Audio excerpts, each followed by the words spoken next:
So a trial of Edward Snowden would not allow him to stand up and say, here's why I did what I did, here's why this was justified, here's why I don't think it was harmful. And it wouldn't even require the government to establish that it was harmful. Facing that choice, he decided to go elsewhere where he thought that he could be safe from the reach of the United States. You can question his judgment. I get much more upset when people question his motives.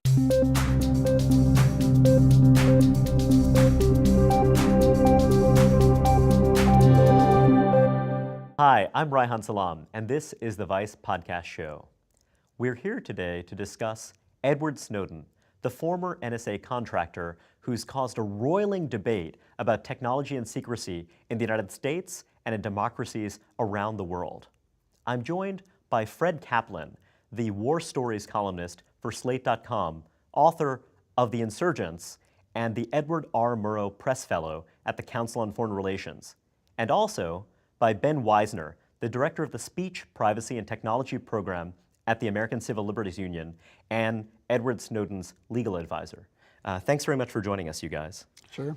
So Fred, you wrote an article recently for Slate.com about Edward Snowden, prompted by the fact that a number of prominent figures, including some elected officials, are saying that maybe what Snowden did isn't so bad after all, and perhaps he deserves lenient treatment. But first, let's just establish, what exactly did Edward Snowden do? Well, yeah, I wrote this column in response to a New York Times editorial which said that he was a whistleblower who deserved clemency, or at least a serious plea bargain and reduced sentence for the good things that he did for the American public, namely to generate this debate that's now going on about the scope of the National Security Agency's domestic surveillance. So my point is that if that is all that Edward Snowden had done, is to release a bunch of very classified documents detailing the vast, vast scope of the NSA's domestic surveillance, far beyond what anybody thinks that they've been doing, far beyond what most congressmen, and at certain points, beyond even what the secret court that oversees them had permitted them to do. If that's all that he had done, I would be fine with this. My point is that he did much more. He leaked documents about ongoing intelligence operations that the NSA and CIA are doing in foreign countries which fall well within the NSA's legal charter. For example, intercepting email traffic among the Taliban in the northwestern territories of Pakistan. Some documents about a CIA program to gauge the reliability of CIA assets in Pakistan, thereby giving away that we have CIA assets in Pakistan. The first thing he did almost when he arrived in Hong Kong was to give an interview to the South China Morning Press in which he said that the NSA routinely monitors or intercepts stuff from hundreds of computers in China and Hong Kong. To me, this is not whistleblowing. This is not informing the American public of things that they ought to know that their government is doing in their name. This is taking down an intelligence agency. Now, if you want to take down an intelligence agency, you have a right to say so, but you should say that that's what you're doing. Let's go back a little bit further. You also suggest that Edward Snowden actually came into this work initially intending to do some harm along these lines. Well, he misled some of his colleagues. Yeah. I didn't say this. He told the South China Morning Press that he took the job as a Booz Allen contractor at an NSA facility in Hawaii because he knew from previous work that he'd done in the NSA as an NSA employee that there was information there about all these things that he then leaked. He went there with the intent purpose of taking the documents and leaving the country and providing them to the press. And there's a story in Reuters by two reporters who have been very critical of the NSA and the British counterpart to the NSA, reporting that one way that he got this information was to mislead 20 to 25 of his fellow employees, saying, hey, can you give me your password and login information, because I need it for this work that I'm doing. He was a systems administrator. And in fact, he used that information to broaden the scope of the kind of information that he used. And these 20 to 25 co-workers were were in fact fired. Can we stop right here, because that story is actually false. That story that was, self-servingly leaked to these Reuters reporters is simply not true. Mr. Snowden has denied it, but not just Mr. Snowden. Self-servingly leaked by the NSA? Absolutely. But one of his former co-workers reached out anonymously to Andy Greenberg at Forbes magazine and said that story was completely false, that the idea that 25 NSA workers would be duped into turning over their passports was silly, that the access he had was in connection to his job, that he was a genius among geniuses, that he was a thoughtful employee, that he had a copy of the Constitution on his desk. I think you need to be really careful when you are presenting anonymously sourced stories that come from the NSA as facts about what Mr. Snowden did or didn't do. Well, I will stipulate, I don't know if it's true, but I'll stipulate that the story isn't true.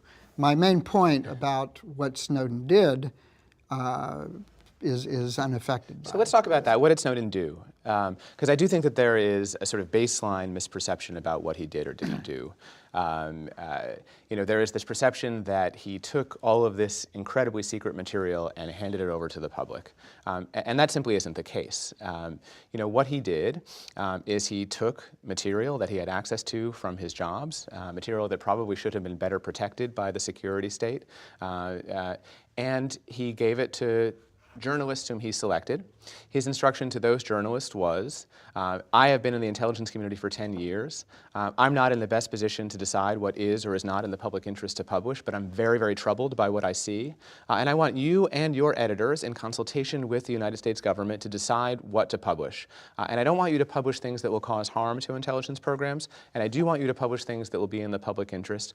And so part of what I think Fred is arguing with is he disagrees with Bart Gellman and his editors in the Washington Post about those articles that he mentioned, whether those were in the public interest. That doesn't mean that Edward Snowden doesn't have responsibility for having given them to Bart Gellman, but it wasn't Edward Snowden's decision to publish any single document. Those decisions were made by the journalists who he's working with. I don't actually think that's sophistry, if that's what you're about to say, because...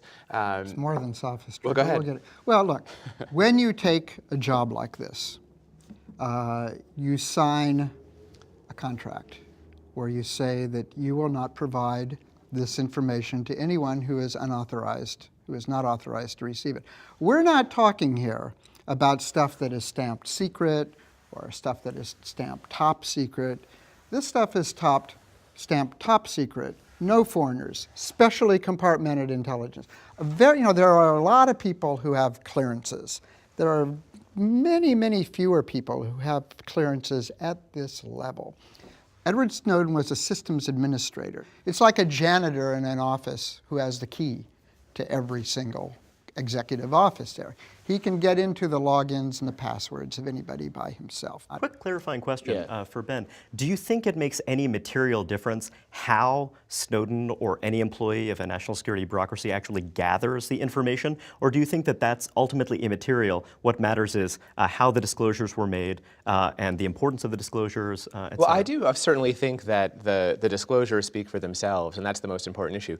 It is interesting that someone in Mr. Snowden's position, who was at the end of his career a contractor who wasn't even employed by the NSA, could have access to all of what the NSA now says he had access to.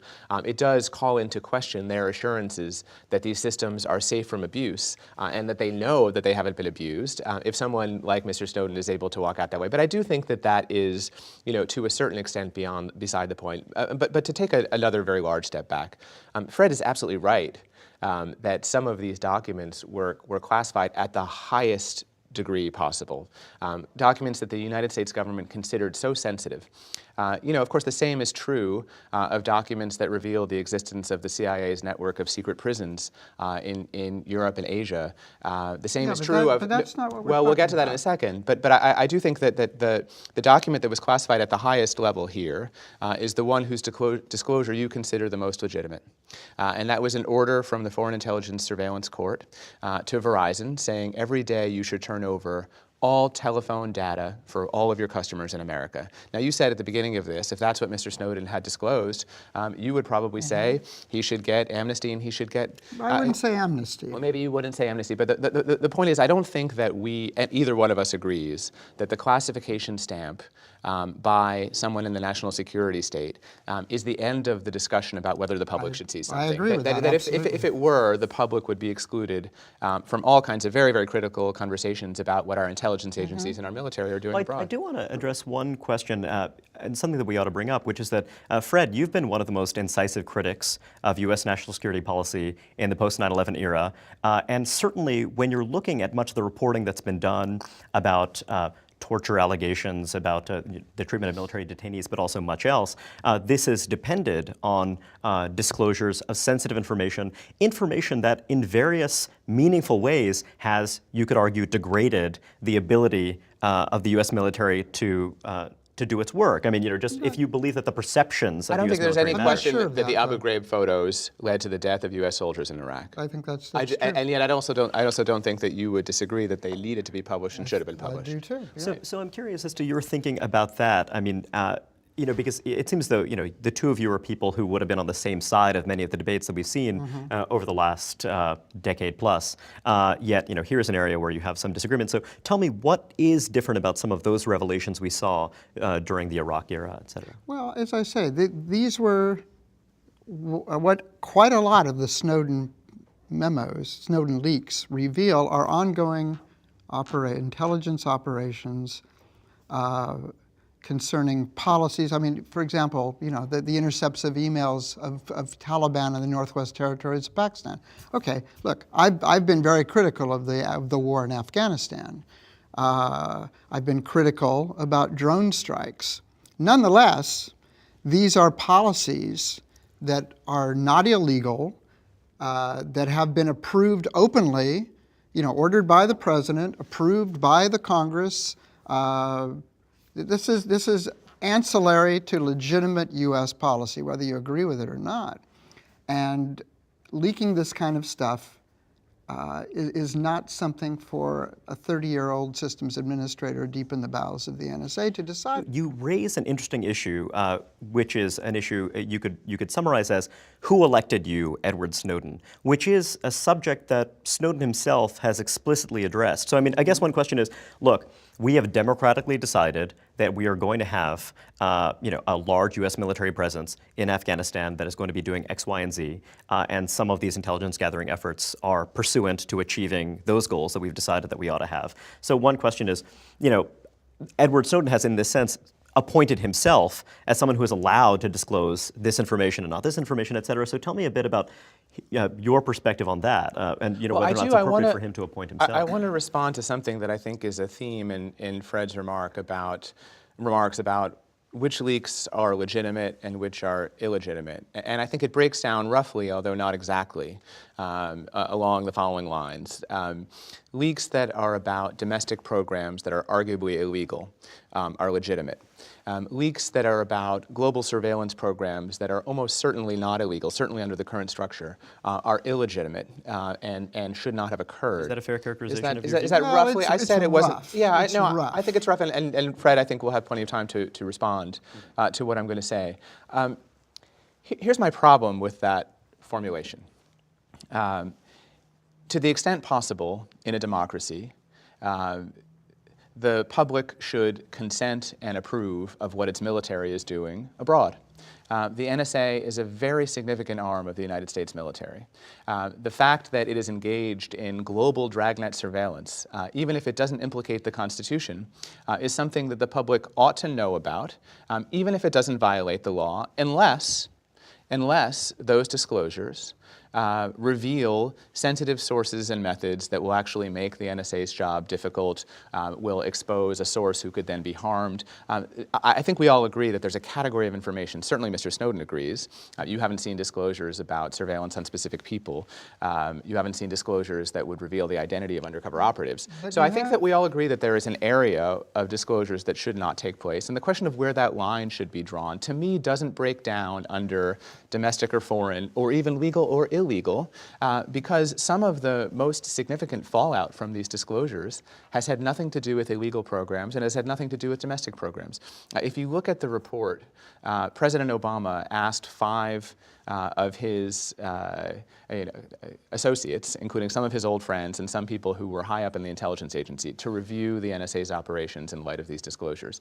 Some of their most significant recommendations have to do with the NSA scaling back some of its collection activities overseas and treating with greater legal sensitivity the data collected from foreigners, including applying U.S. law, the Privacy Act, to some of those. So.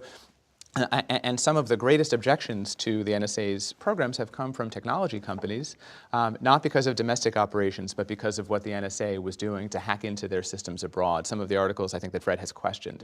So to me, the question is, we can have a Talmudic debate about what a whistleblower is. And if you want to define whistleblower as someone who only reveals programs that are considered illegal under current law, then I will grant that he doesn't meet that definition. No. To me, the question is, should the public know or not know this information? And if the public should know it, I guess that's my question for you. Do you think that there have been articles that should not have been published? Yeah, well, let's put it this way. You mentioned one of the things that should be out of bounds is sources and methods. He revealed sources and methods. Look, when I didn't say all sources and methods. Hold on. He didn't mention names, but he mentioned, here's the way that the NSA intercepts certain kinds of information. Which tells targets, could potentially tell them how to. Yeah, exactly. But not only that, look, if you're a reporter covering a war, basically, you abide by certain rules, such as you don't give away the location of the troops. You don't reveal everything that's out there. Yes, the public has to approve, should know in general terms what's going on in a war. That doesn't mean that they have to know the tactical operations, how intelligence is gathered, where things are. If all the information could somehow be confined just to Americans, that would be one thing. But it's not. Anything that's out there also goes way out there. Let me give you an example. But again, this is media criticism. Listen, you just I will let you. You talked for 3 minutes. Let me talk for 3 minutes. The gold standard for whistleblower leaks is Daniel Ellsberg, who leaked a huge volume which has been dubbed the Pentagon Papers, which was an official, top secret, classified study that Robert McNamara, as Secretary of Defense, ordered in the mid-'60s, late '60s, to answer the question, how did we get into this war, which was by then clearly a disaster. And this showed how we got into the war, the mistakes, the assumptions, the lies. Ellsberg thought that if the public knew how we got into the war, the pressure would build to end it, so he leaked it. Now, what he did not leak, there were several volumes of these papers which went into details about ongoing peace negotiations. He didn't give that away. He knew nothing, and he actually had very high levels of clearances, top secret clearances. He didn't say anything about tactical operations in the Vietnam War. He did not then go to Hanoi and denounce the war from Hanoi and say what a wonderful leader and defender of human rights Ho Chi Minh was. There are lots, and by the way, and Ellsberg, at the time, he had participated in extremely classified studies of the command control system of our nuclear forces in the late 50s and early 60s. And in fact, the reason, and he'll tell you this, the reason why Richard Nixon and Henry Kissinger were so alarmed when they learned that Ellsberg was the source of the Pentagon Papers, they knew Ellsberg, Kissinger did, they were worried that he might also be leaking this stuff. And that, in fact, it's kind of ironic, is why they burglarized his psychiatrist's office. There's a lot to unpack in your invocation of the Ellsberg example. Before we do that, could I just say one thing? Fred is criticizing Bart Gellman of the Washington Post and Scott Shane of the New York Times for publishing articles that Fred thinks should not have been published. Is that right, Fred? Yes, right? Not exactly. Bart and Scott and every editor who deals with these kinds of stories, in American newspapers anyway, they do go through it, and they always say, details have been removed from this story. And they talk to the government. That we believe I mean, look, I've dealt with these kinds. Actually, this is something that a lot of people don't Yeah, necessarily I've know dealt about. with these kinds of stories before. Usually, when you grasp onto something that you realize is an oh my God document. And this is standard practice among reporters who cover national security. You go to your editor, you look at it, and if there's some questionable things, you call up people in the CIA or the NSA. It's usually the White House, though, and say, look, here's what we've got. If something is truly like, do not let this out, this is going to be bad, let's talk about that. And they talk about that, and sometimes the editors and reporters say, okay, we'll leave that out, and sometimes they don't.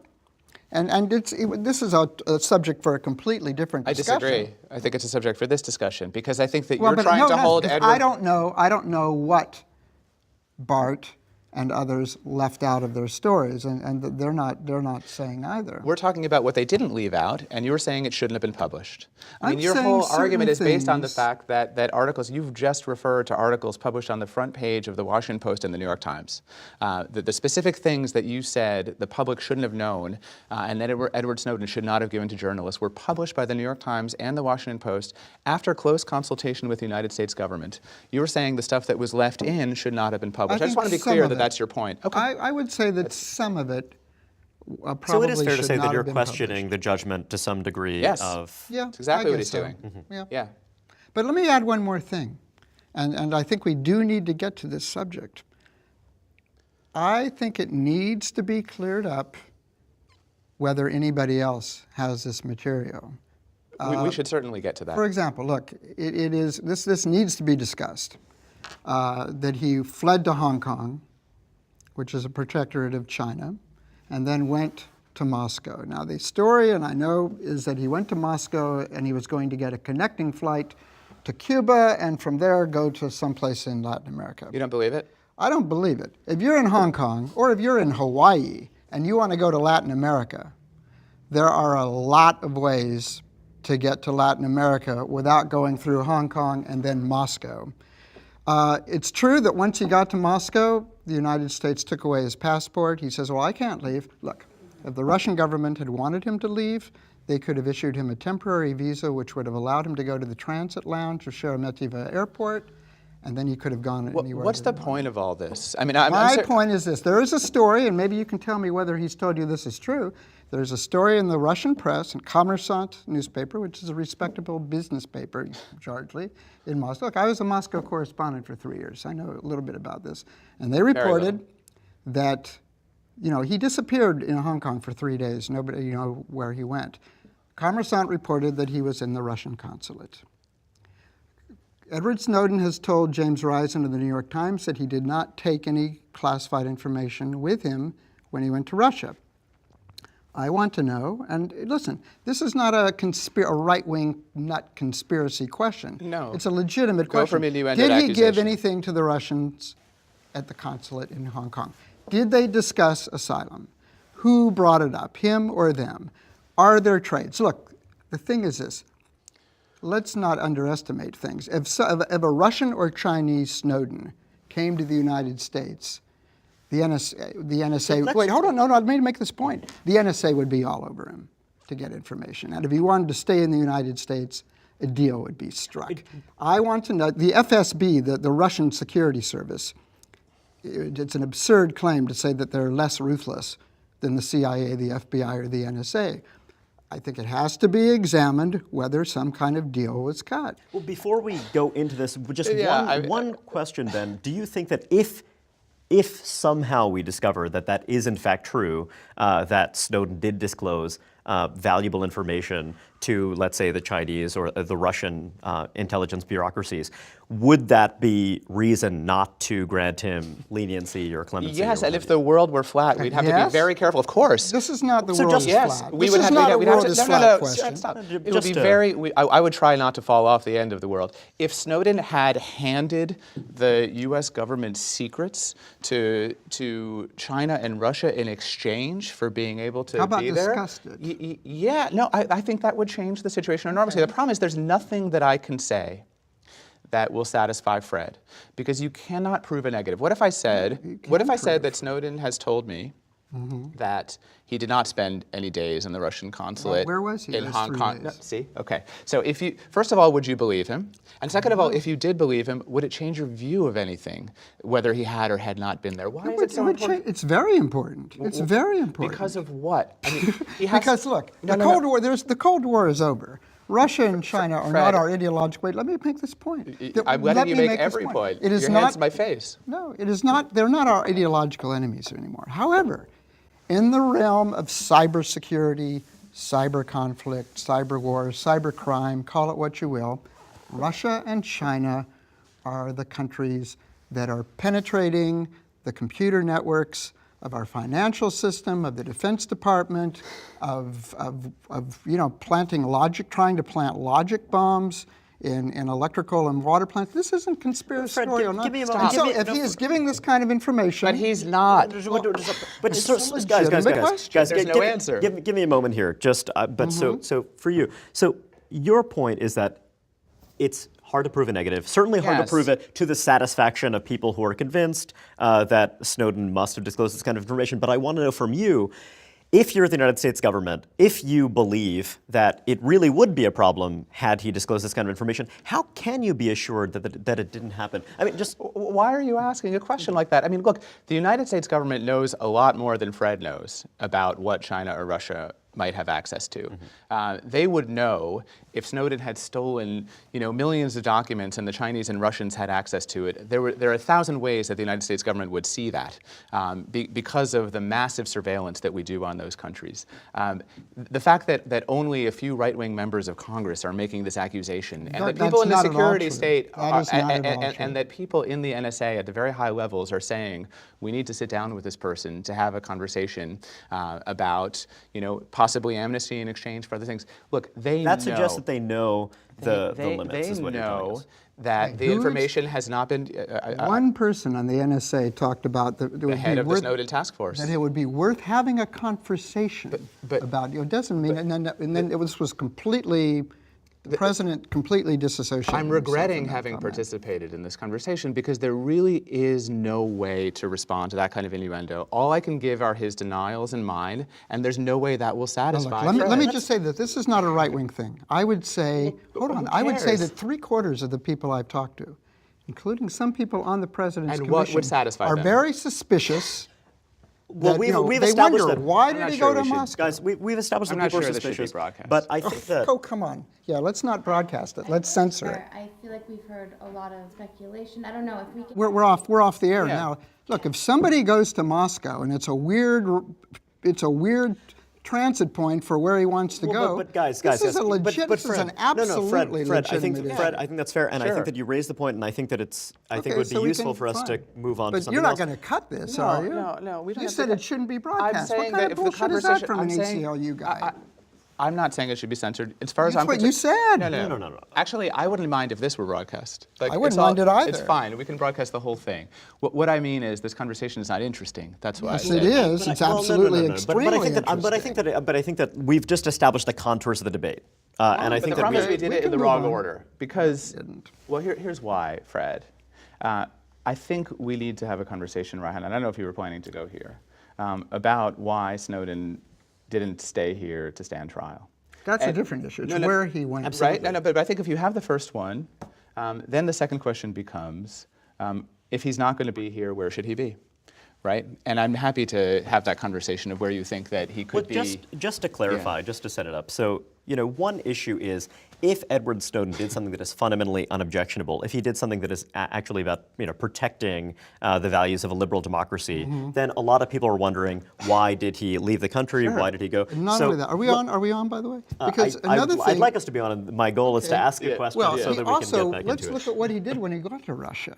He gave a talk to a human rights group in which he thanked and praised the governments of Russia, Venezuela, and some others for upholding human rights against big powers. I mean, to go to Russia and to say that Russia is upholding human rights, I mean, I don't know if he's a tool or just incredibly naive. Okay, so let's go through why would someone in Snowden's position want to leave the country? I think we also haven't in sufficient detail, explained what he did and what the consequences of this have been.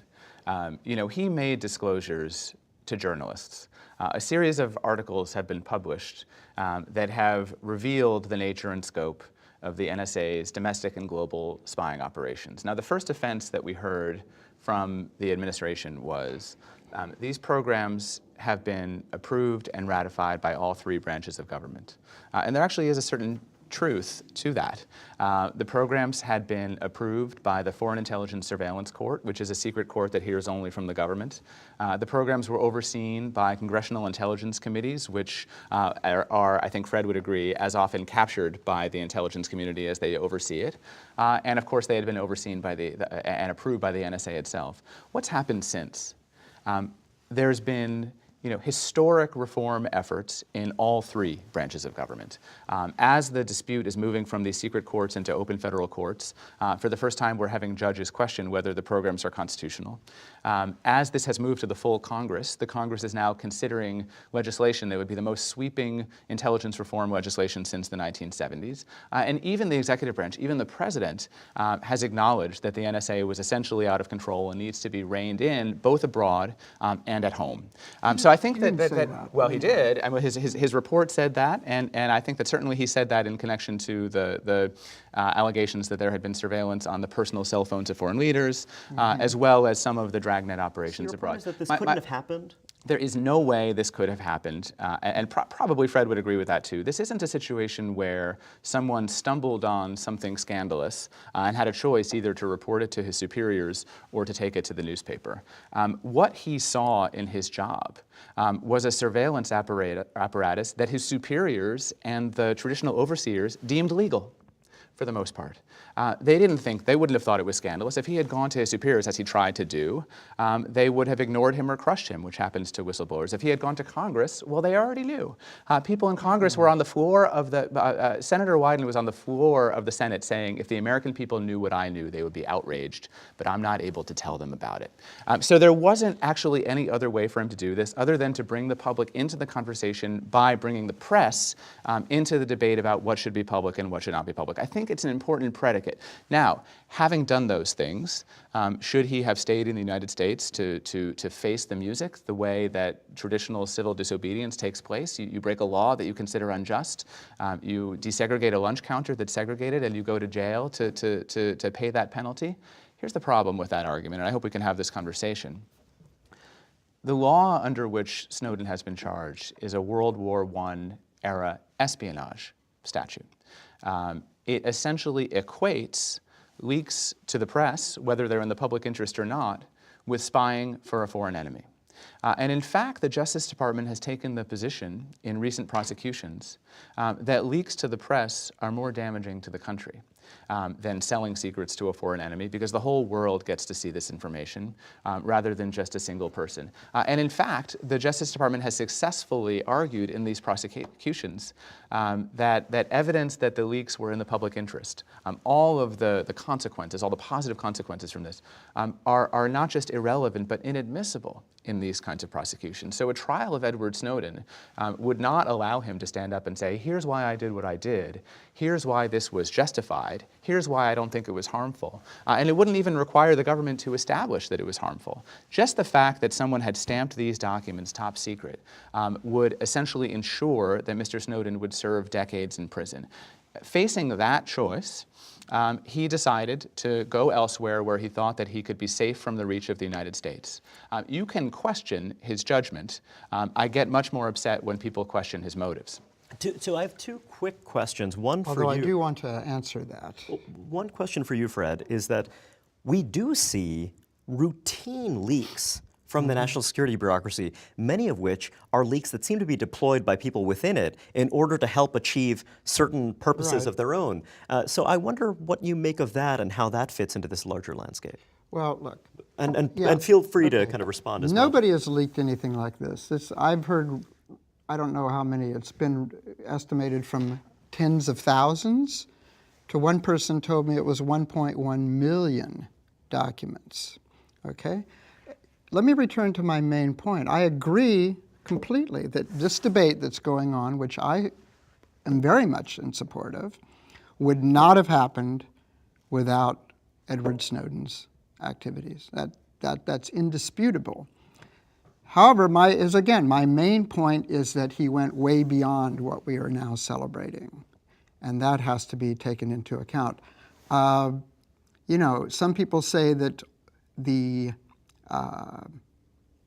President's Commission report in particular vindicates Edward Snowden. It does no such thing. There's a fairly lengthy section in the report talking about better ways to secure the information within the NSA and DARPA and other highly secretive organizations. The courts, yes, one lower court judge, district judge, has said that these kinds of operations are Orwellian and violate the Fourth Amendment. The appellate court overturned that ruling. No, it didn't. It hasn't even been on appeal yet. It's not- factually it did not incorrect. It hasn't stand. even gone to the D.C. Circuit yet. Well, Fred, the appeal hasn't even taken place yet. well, what judge? You're talking about Judge Leon, Yeah, but what judge did say we don't agree with a this? judge in another state who's also a lower court judge. All right, whatever. Anyway, Whatever. I would bet you What's bet? $100,000 right now that the appellate court will overturn Leon's judgment. And the Supreme Court? I don't know. It won't get to the Supreme Court. I can guarantee that's a you separate that. question. Separate question. But look, the point is, we're not. We're talking about two different things here. He keeps At talking least. about the good things that work. Oh, I wanted to deal with one thing. What his alternatives were. His alternatives were not limited. There are only about 8 people in the Congress who know about these kinds of things. He could have gone to somebody else who was out of the Gang of 8. It's the key members of the select intelligence committees. But surely there were plenty of people who would have wanted to arrest him, kind of had he begun Possibly, to approach. but look, Daniel Ellsberg, let's return to the gold standard. Before he took his stuff to the New York Times, he went to a number of anti-war senators. Listen, Ellsberg was really not the kind of guy. Ellsberg came out of this community. He was not the kind of guy to go to the press. He went to lots of different places that basically said, no, I want nothing to do with this. Well, of course, one view is that Daniel Ellsberg, part of the reason why we see him the way we do now is because much time has passed and...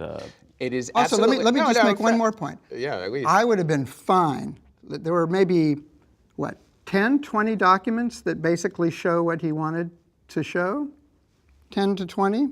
He unleashed tens of thousands. He took with him, I understand, Well, maybe as we've tens of established, he's thousands. working with journalists. He hasn't, a la Julian Assange, has not released this information as an open database to the wider public. If you could go back to the early 1970s and show tape of this kind of show, there would be someone sitting in Fred's chair who would be saying much worse things about Daniel Ellsberg than Fred is saying about Edward Snowden That's right true, now. but I don't think you He would have was- found anybody who opposed the war who would say such things about it. And I oppose many things that the NSA is doing. let's hear Ben's point. I think the point is that the kind of claims of harm to national security, revelation of sources and methods that get brought out, that are the most common play in the government's playbook, do not stand the test of time very well. No, hang on. The Solicitor General, the top lawyer for the United States, tried to block the publication of the Pentagon Papers in the New York Times, and in fact went to a federal court to try to enjoin the publication, succeeded temporarily, and the argument that the Nixon administration and its lawyers made to the court was that publication of these documents would reveal sources and methods and would cause grave and irreparable harm to the national security. That same lawyer, 15 years later, wrote an op-ed in the Washington Post in which he said, the op-ed was called Secrets Not Worth Keeping, and he said that he had never seen a shred or a trace of evidence that any harm had been caused. But I'm saying that these kinds of claims that you hear, the very overheated claims that our surveillance is going to go dark, terrorists are going to learn our methods, other countries are going to learn our methods, very, very rarely stand up very well. Let me ask you a question. Do you think Yeah. that there is any operation of the NSA that should be kept secret? Well, look, I think that there are certainly tools of the NSA that I don't know about, that their publication would actually not just reveal what the NSA is doing, but teach adversaries how to do the same thing. Well, some of those kinds of things were among the Snowden Among the documents. articles published by Scott Shane and Bart Kellman. And again, Fred disagrees with his colleagues in the press who have made these decisions that they made about what should or should not be published. One question I have for you. So part of the premise of why it was reasonable and appropriate for Edward Snowden to leave the country is that he didn't have a guarantee of security. He didn't have the guarantee that he would be able to, freely disclose this kind of information and kind of, retain his kind of personal security. So doesn't that raise the question about a larger corruption of the American criminal justice system? I mean, I wonder for you as someone who is operating as an advocate, in the context of the U.S. courts and what have you, does that raise some contradictions? Or is your view that actually it's not irredeemable by any means, and actually that there is some kind of constructive process whereby someone who makes reasonable disclosures can be protected? I don't think this is a question of corruption. I think this is a question of the national security state having too much coercive authority, and about a classification and secrecy regime that's gotten out of control, and about a statute that can be used to ensure that the only people who can disclose secrets and classified information are those who are furthering a favored narrative.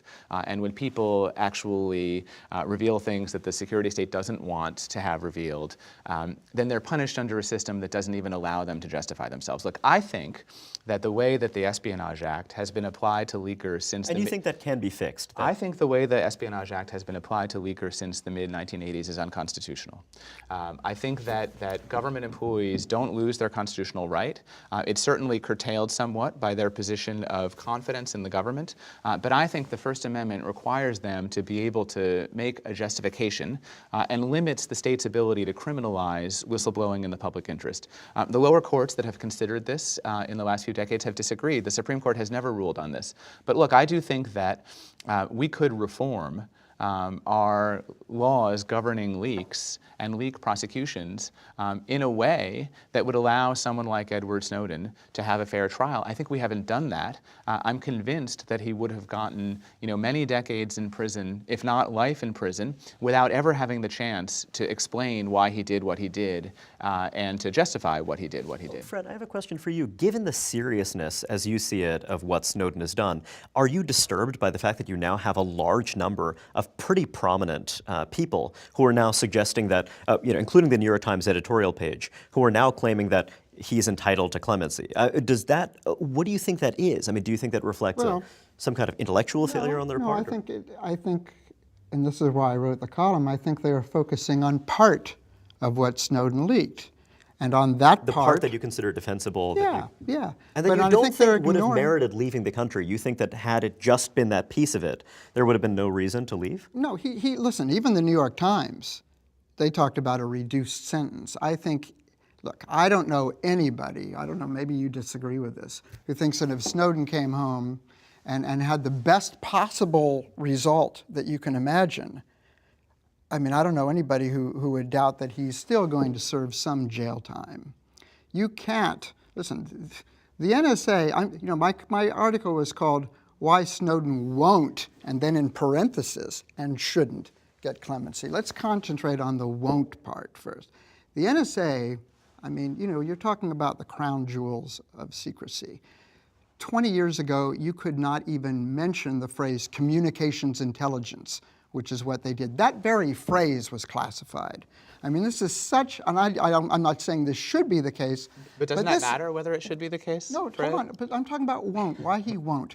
You're having people getting put on trial for leaking pretty low-level stuff to a newspaper, reading from one document, and I'm against that. But here's a guy who walks out the door with 4 laptops and a thumb drive worth of tens of thousands of the most highly classified documents there are.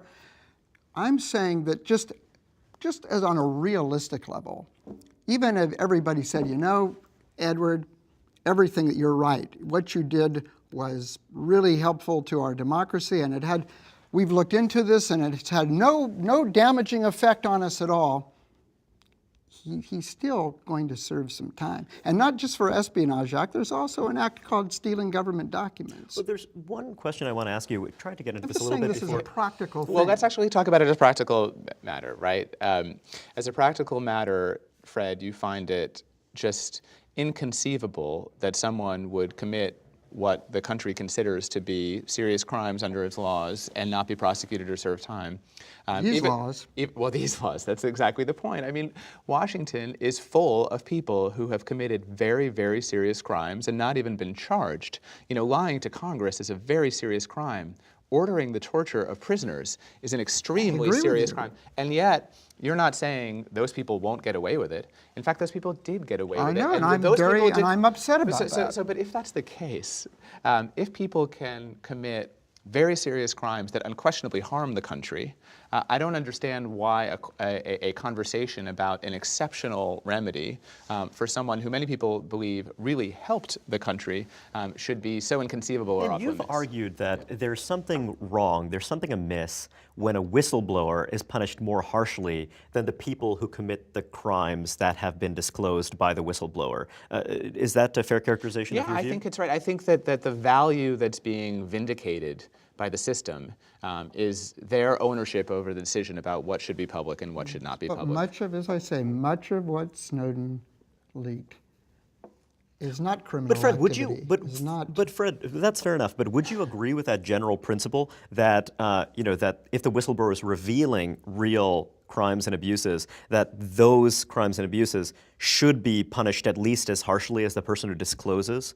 Yeah, but in the Snowden case, we're not talking about crimes and abuses. We're talking about things that listen. You have called for James Clapper to be fired. This is a somewhat separate issue. I've talked about, I think I wrote the first column saying that James Clapper, the Based director on of Snowden's National... revelation, right? Because if Whatever. Snowden hadn't revealed that, you would have known that James Clapper had lied. Is that true? Yeah, it's true. Okay. But But you're saying, oh, he gets away, but he doesn't. I'm saying, no, Clapper should be fired. I'm saying There's no something question different. about it. I'm saying that there are different categories here, and I don't really care about how people define the word whistleblower.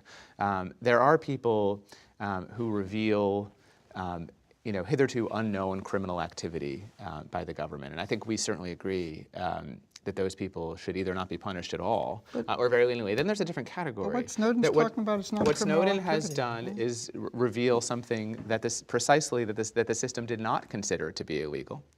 But considered to be legal, and had built up a whole secret regime that had endorsed its legality. But when it was exposed, there is a debate that is fundamentally going to change the law, and not just about the collection of American telephone records, but about NSA global spying operations as well. I do want to pivot back. Oh, and please, Fred, if you can put a button on. I don't think it's going to affect that much about NSA global activities. I think what you're going to find, and we'll know this soon, but President Obama is going to give a speech this week, probably next week, about the reforms that he's instituting. And I think what I've been hearing, and it might not be true, is that what they're mainly going to focus on is changing the FISA court so that it is, every single judge on the FISA court is appointed by the Supreme Court Chief Justice.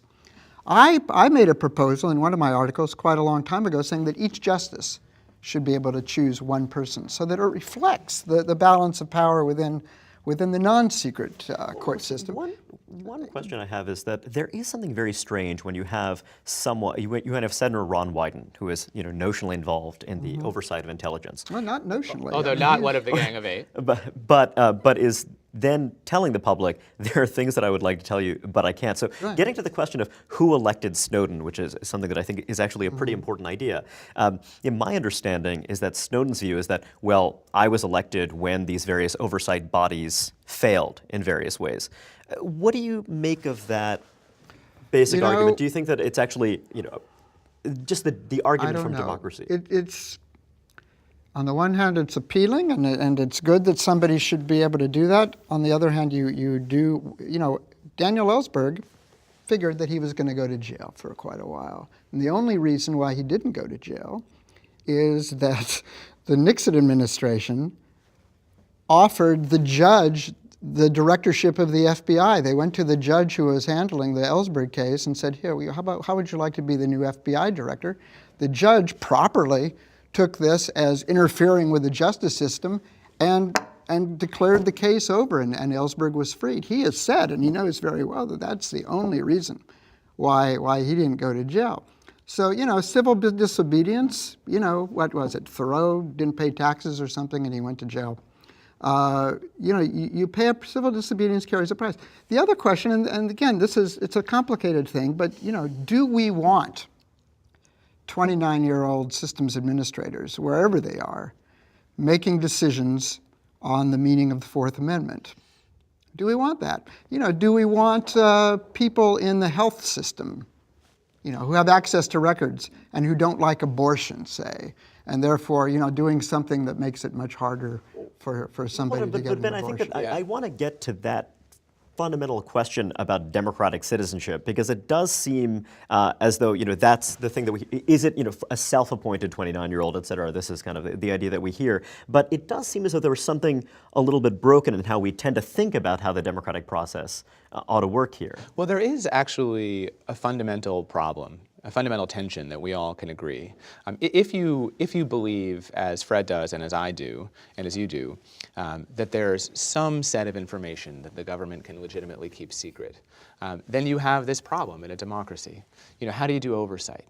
How do we have consent of the governed while the government conceals some information from the public? And it's actually been a problem that's not a new problem. It's a very old problem. The framers thought about this too. Now, we constructed some mechanisms that were supposed to help us manage that tension.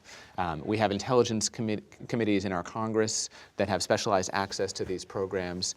We created the secret court system that is supposed to do that. We saw in a lot of ways how these oversight mechanisms failed during the Bush administration. And what actually vindicated the democracy was some very enterprising investigative journalism and some very courageous whistleblowing. We wouldn't have known about the NSA's original warrantless wiretapping program, but for whistleblowers within the system and courageous journalists. We wouldn't have known about the Bush administration's torture program without that. So what I think we need, I'm trying to suggest a model here where journalists and whistleblowers are actually a feature and not a bug.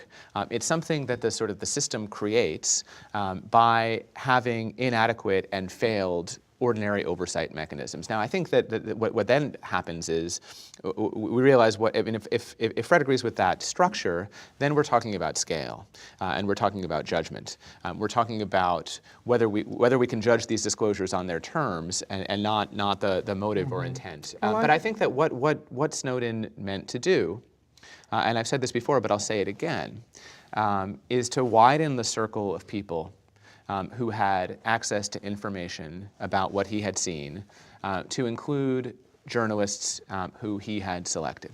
And I think it's very, very important that the public has not yet seen, our adversaries have not seen, terrorists have not seen anything except that which the nation's leading newspapers and the world's leading newspapers and their editors, there's no evidence that this is wrong, what I'm saying.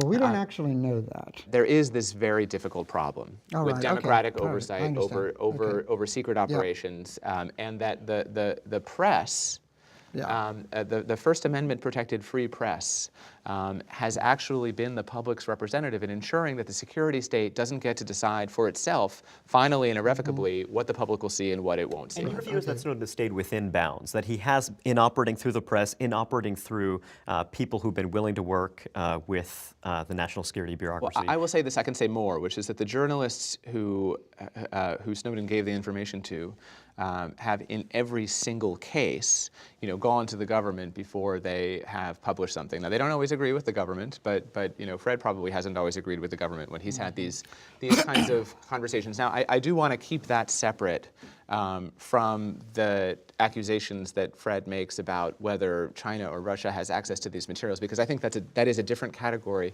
and I'm not sure that it's in any way rebuttable by my telling you that it didn't happen. I would say, I think regardless of what Snowden did or who he told it to or whatever, where is this information now and how secure is it? I mean, the Russians and the Chinese and the French and we, penetrate each other's computer networks all the time. That's what the NSA does. That's what the British equivalent does. The Russians do it. I mean, I won't even. What the Russians do is unbelievable. The Chinese, of course. Is anybody hacking into whatever computers are around that's holding this information now? It got out. It got out of its protective barriers. Where is it? And I would say, no matter what kind of encryption devices Bart or other people are putting on their own computers, this is not invulnerable to other Fred, hackers. I have a question for you. There was a brilliant article in Foreign Affairs a little while ago called The End of Hypocrisy by Henry Farrell and Martha Finnemore, if I recall correctly. And the thesis of the article, it's really not so much directly about Snowden as such. The argument, rather, is that we live in a society with flash drives. We live in a society with a variety of technologies that make secrecy much harder to achieve than it has been before. The very systems used by the national security bureaucracy, no matter how sophisticated they are actually very vulnerable to disclosures of this kind. And another implicit part of the argument is that the United States and many of our allies, there is a common understanding among many informed people that we engage in intelligence collection efforts, et cetera, yet there's always a kind of plausible deniability. And that what's really meaningful about the Snowden leaks is that some of that plausible deniability has been taken away and that has strategic implications. I'm curious as to your thoughts about that. I mean, do you buy strategic implications? What do you, in terms of what? Well, strategic implications, when the United States can lecture China about hacking and what have you, it's a lot easier to do that when you don't have evidence about how the United States monitors computer systems in other countries muddying the waters. Even though, by the way, I think one can make a plausible case that there's a meaningful difference between what the United States and what China does, regardless. Or when we're talking about Daniel Ellsberg, you could argue that in the Cold War era, perceptions of the United States actually mattered a lot. And so the fact that it might change perceptions of the United States matter a lot too. So I'm curious as to your thinking about that. Well, I mean, it is true. One part of the Fourth Amendment has to do with what people expect to be private. And that standard has changed a lot. I mean, if you have a Facebook account and then let's say you drop out, and then 5 years later you say, actually, I'm going to get back on Facebook. Well, Facebook has held on to all your information. They've stored it. It's still there. Who do you trust more, Facebook or the National Security Agency? I mean, probably Facebook, because the National Security Agency has police and military powers behind it, whereas Facebook does not. No, it's the whole issue of privacy. My kids who are 28, they have a completely different sense of privacy from what I do. My question, though, is really about this idea of hypocrisy, the idea that hypocrisy is in some sense a valuable tool for a great power in achieving its foreign policy objectives. True. And how do you feel about, is that the problem here? Is the problem that actually Snowden has revealed that many things that a lot of smart people thought were always true revealed that they were in fact true and you couldn't really deny them I think some of anymore. the stuff that we agree on that he leaked goes way beyond what people thought was going on. There had been approval of this metadata program and bulk collection, the idea of which, and as a kernel of policy, it makes a certain amount of sense. For example, let's say you pick up an intercept. You're just tracking, you're not listening to conversations, you're seeing who's calling whom and for how long and so forth. You're looking at networks of communication. And it's seen that this one guy is calling a lot of very suspicious numbers in Pakistan. And so, you want to see what else this guy is doing. You want to see who else he's calling. And then they say, well, we should also look at who those people are calling. And they talk about 3 hops. That means this guy, the guy he's calling, and then the people they're calling. Well, if you look at that and if you do the math, you're talking about putting up to 1 million people under surveillance just on the basis of a suspicion of one person. Well, this goes way beyond what anybody has thought what was going on. So basically you get to the point where you're taking in everything. And my worry, and I wrote a column, and in fact I started work on it before anything about Snowden. It appeared 2 days after his appearance. I interviewed a very prominent specialist on terrorism at the RAND Corporation. He's been doing this for 40 years.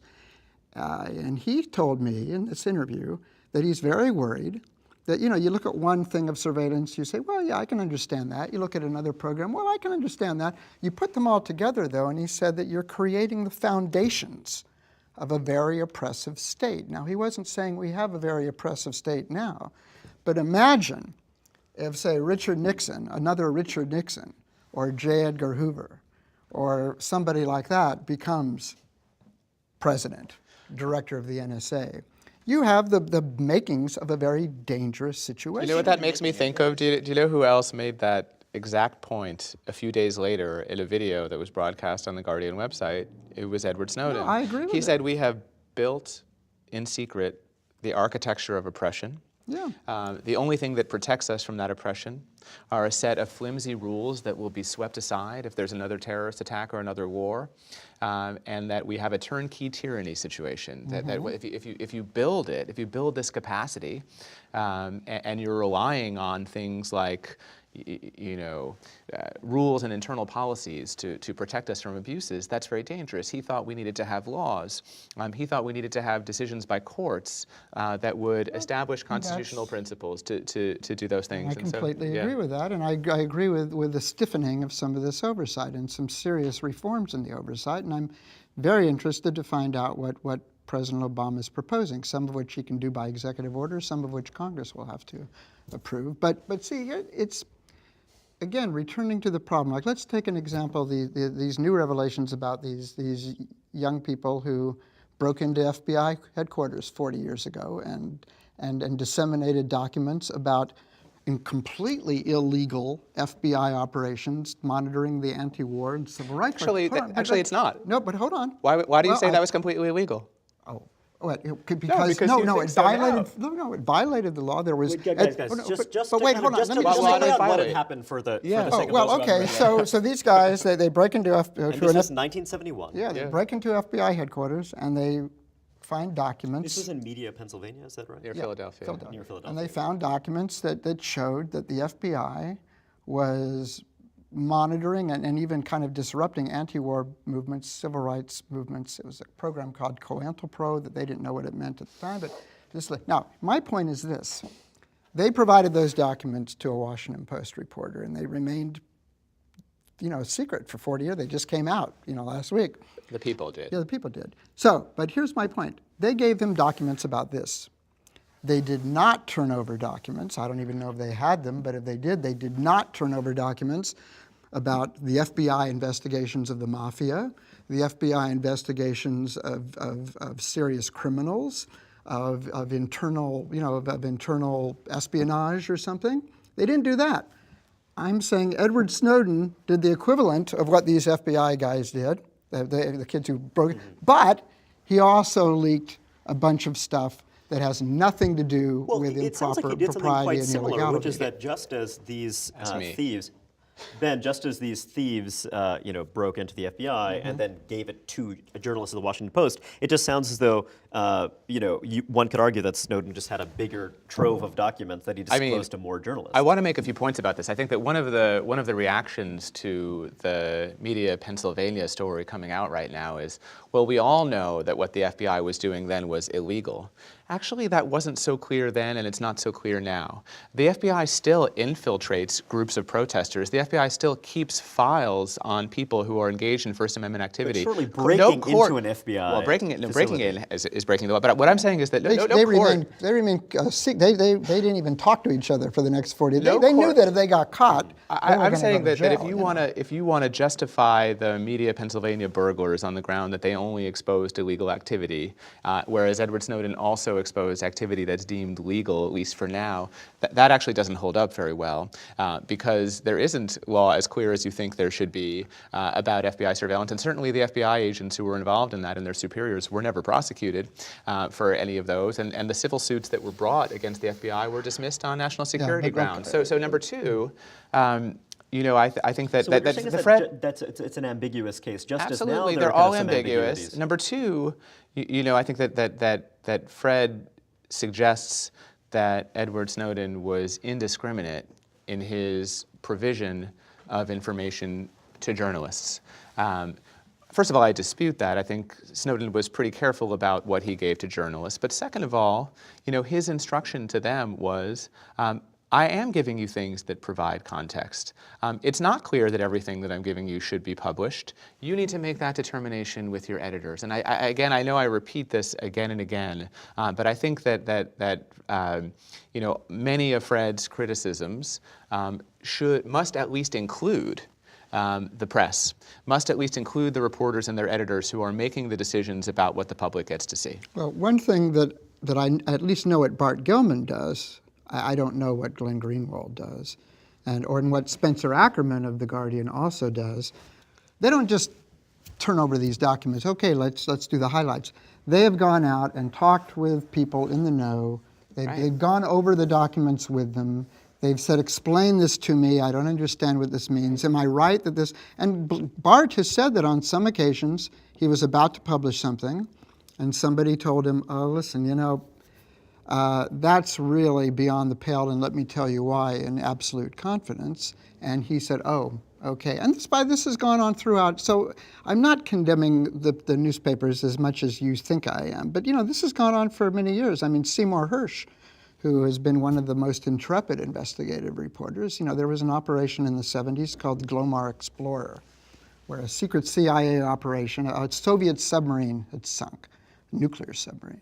And the ship, that was a CIA-funded ship, went out into the middle of the ocean and was putting down cranes and was trying to dig up some of the things that were in the ship.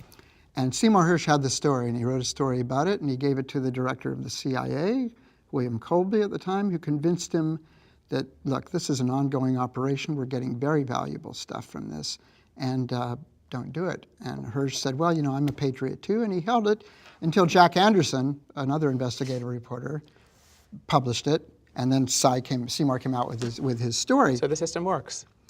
The system worked, but you know what? 3 days later, the whole area was surrounded by Soviet trawlers, and the operation was disrupted.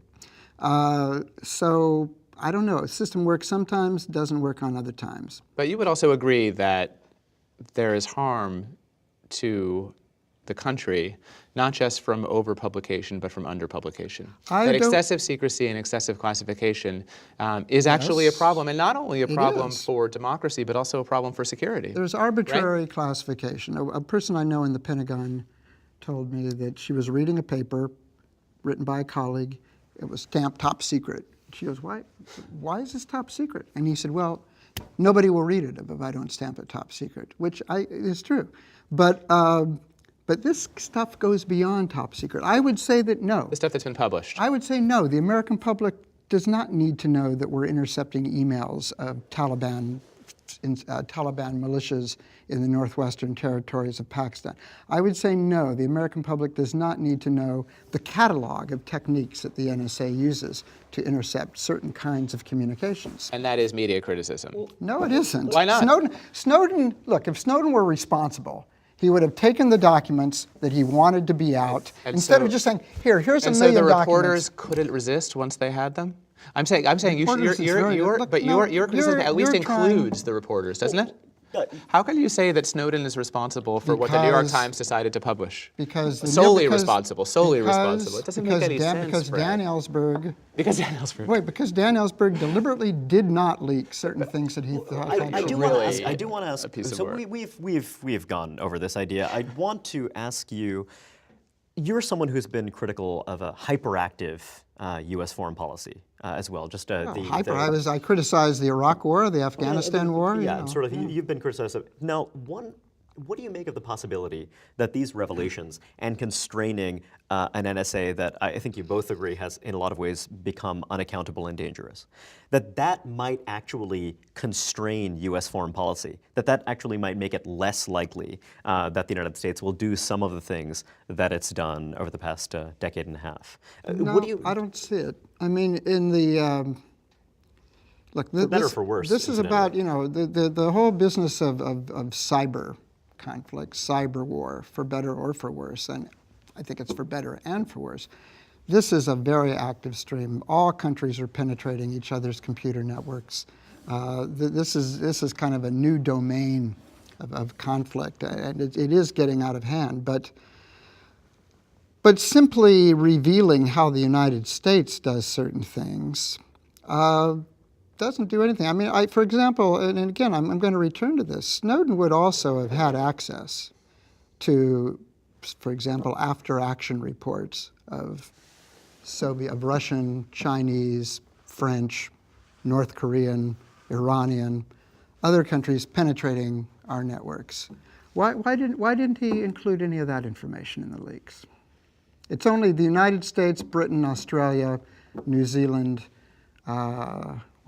Canada. I'm surprised that you think you know what he gave to journalists. I certainly don't. I don't know what's been included, and I think that we've heard from the journalists that they've published only a fraction of what they intend to publish, and that they have dozens more stories in the public interest. And you're acting as if what's already been published. In his public comments, he's talked about Snowden's. He's talked about only the United States and Britain. And he's not talked about what Russians do, what the Chinese do. It's true that Snowden's fundamental concern is about protecting free societies. That's true. Ben, I have a question for you. One thing that you hear from many of Snowden's harshest critics is the idea that by revealing certain aspects of tradecraft, he's actually generated enormous costs for the U.S. national security system by virtue of having to find new ways of intercepting targets and much else. Do you take that argument seriously? You know, I think that when we're talking about state power, you know, and I'll use this term again, that inefficiency can be a feature and not a bug. We don't want surveillance to be so cheap, and in fact, it's because of how cheap surveillance is that we've gotten into some of the problems that we've gotten into, because we're not talking about just surveillance of enemies and targets. We're talking about technology that has made simple dragnet mass surveillance of populations, collecting billions of records every day and storing it forever. Look, the NSA is the same technologies that can be used on foreign targets can be used on domestic targets. So even I'm not talking about targets. I'm talking about dragnet surveillance, where the NSA collects everything and stores it so that it will have it for future use. That, I think, is what is dangerous to free societies. That's what your friend was talking about when he said that he was worried about capability getting ahead of rules. And look, the NSA will always be able to do surveillance of a target. You know, they spend billions and billions of dollars a year on code breaking and hacking tools. They'll always be able to do targeted surveillance. I do think that one of the major impacts of these disclosures is that the cost of mass surveillance is going to be raised. As the technology companies themselves move to better encryption and more comprehensive encryption, the NSA is going to have to choose who it wants to do surveillance on, rather than, say, grabbing all of Yahoo's information, hacking into Yahoo's backdoor and taking everything. Again, if that's a result of this, I think that's a positive result, not a negative result. So, last thoughts. Recently, Brian Schweitzer, the former governor of Montana and apparently an aspiring presidential candidate, said quite straightforwardly and even enthusiastically that he felt that Edward Snowden should be granted clemency. If 5 years from now that does in fact happen, would you be disappointed? Would you think that something has gone badly wrong? Look, to be honest, this might sound cold, but I don't care what happens to Edward Snowden personally. He is not the issue in my mind. I think what will happen in the next 5 years, in one way, I think you're right. The NSA, if they have been hampered in their efforts to monitor, say, Al-Qaeda networks or something like that as a result of some of these leaks, they'll find other ways, and it'll be a higher cost. The technology companies, their complaints strike me as a little hypocritical. They have been actively complicit in all of this over the years. They have helped the NSA manufacture some of these code-breaking devices. They have allowed backdoors to be put into encryption systems. The government also has a lot of leverage over them. Of course. I think, look, Snowden, whatever happens to him, I would agree, and I've said this all along, and I kind of am uncomfortable being put in the position of being thought to be someone like, Michael Hayden, who thinks he should be strung up and hung. Look, what Snowden has done is not treason. But I think there will be, and he can be credited to this without doubt, there will be major reforms, at least in the oversight of the NSA. I think Obama will accept this one recommendation from the Presidential Commission that all of this information will be stored separately from the NSA. They will not have the storage, and if they want to gain any access to it, they have to go through a court to get that. I mean, they still might be able to do it, but it makes an extra step that it doesn't mean that 500 officials in the NSA can have access to all this stuff. It'll have to be only the director who makes this provision. There will be, reforms along those lines. There will not be, I don't think, any reduction in the sort of worldwide scope of code breaking and code making to try to find, intercept communications from adversaries and others. Ben, a last question for you. One thing that's been really striking about this story is that an incredibly broad swath of the American public knows who Edward Snowden is and has an opinion about what he's done.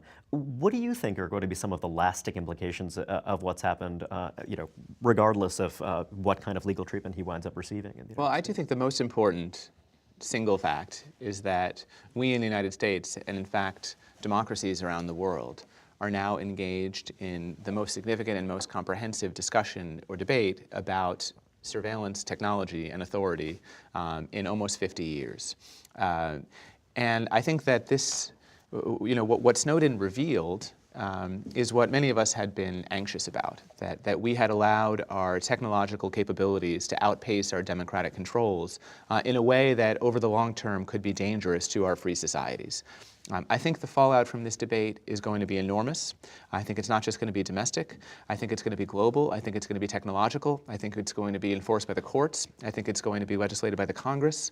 At the center of this is someone who is shy, someone who is uncomfortable with being a global icon, and someone who told Bart Gellman of the Washington Post, I think my part of this is done. My goal wasn't to change society. My goal was to give the society the information that it needed to make whatever decisions that it needed to make about what to do. Look, I think that it would be perverse to punish severely the person who started a debate that would not otherwise have started, while we let off the hook all the people on the government side who have been engaged in inappropriate and illegal conduct over the last 10 years. But whatever happens to Edward Snowden, I think there are going to be lasting and profound implications on Western democracies. Fred Kaplan, Ben Weisner, thank you very much for joining me. I really appreciate your time. Sure.